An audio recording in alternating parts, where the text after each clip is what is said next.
অনেক কষ্টের দামে জীবন গিয়েছে জেনে মূলতই ভালোবাসা মিলনে মলিন হয় বিরহে উজ্জ্বল।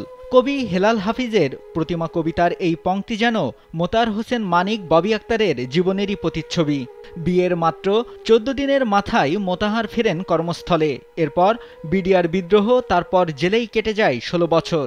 তবুও অপেক্ষায় থেকেছেন ববি, যে গল্প সামাজিক যোগাযোগ মাধ্যমে ব্যাপক ভাইরাল। কিন্তু সবার জীবন তো আর তাদের মতো না।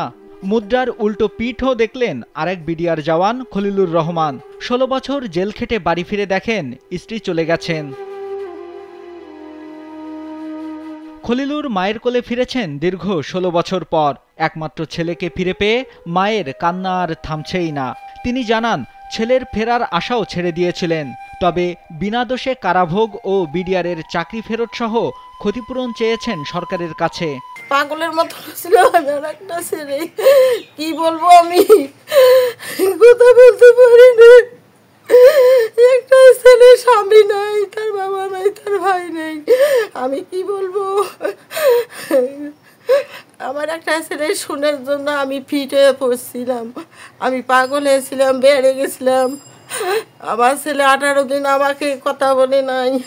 আমি জানি যে আমার ছেলে নাই। আমাদের ছেলে যে আমার কোলে আসছে, আল্লাহর কাছে আলহামদুলিল্লাহ। এক ভাই দুই বোনের মধ্যে খলিলুর সবার ছোট। ২০০৭ সালে মারা যায় বাবা। এরপর মাকে নিয়ে পড়েন অকুল পাথারে। আর্থিক সচ্ছলতা ফেরাতে সে বছরই যোগ দিয়েছিলেন বিডিআরে। কিছুদিন পর করেন বিয়েও, কিন্তু ভাগ্য সহায় হয়নি তার। পিলখানা হত্যাকাণ্ডের ঘটনায় আসামি হয়ে চাকরিচ্যুত হওয়ার পর যান জেলে। পরিবারে নেমে আসে দুর্যোগ, স্ত্রীও ছেড়ে চলে যান। এরপর তার মা মানবেতর জীবনযাপন করেন দীর্ঘ সময়। কান্নাজড়িত কণ্ঠে এসবই বলছিলেন খলিলুর রহমান। আমার পরিবারে একমাত্র আমার মা ছিল। পরবর্তীতে আমি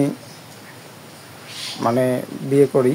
বিয়ে করার পরে আমি যখন জেলে যাই তখন তারা হতাশ হয়ে তারা আমাকে ছেড়ে নাকি চলে যায়। আমি পরবর্তীতে জানতে পারি। বিশেষ করে আমার মার জন্য কষ্ট লাগে, কারণ আমার মা একা একটা পরিবারের মধ্যে, সে তাকে দেখাশোনার মতো কেউ নেই। এমনকি যাকে আমি নিজের লোক মনে করে রাখছিলাম সেও চলে যায় আমার কাছ থেকে।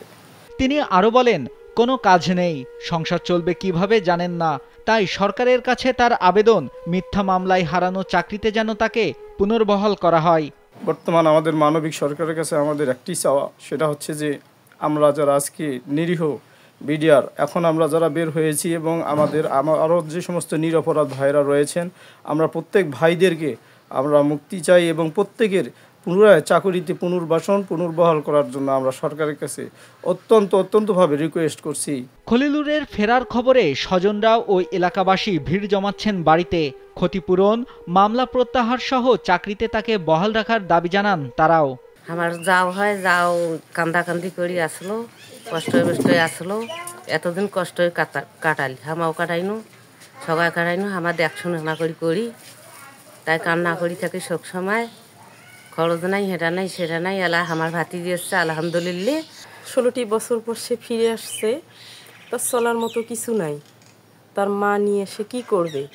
তাই সরকারের কাছে আবেদন যে তার চাকরিটা যেন ফেরত দেয়, বাকি জীবনটা যেন ভালোভাবে চলতে পারে। যদি সরকার কিছু একটা চাকরির জন্য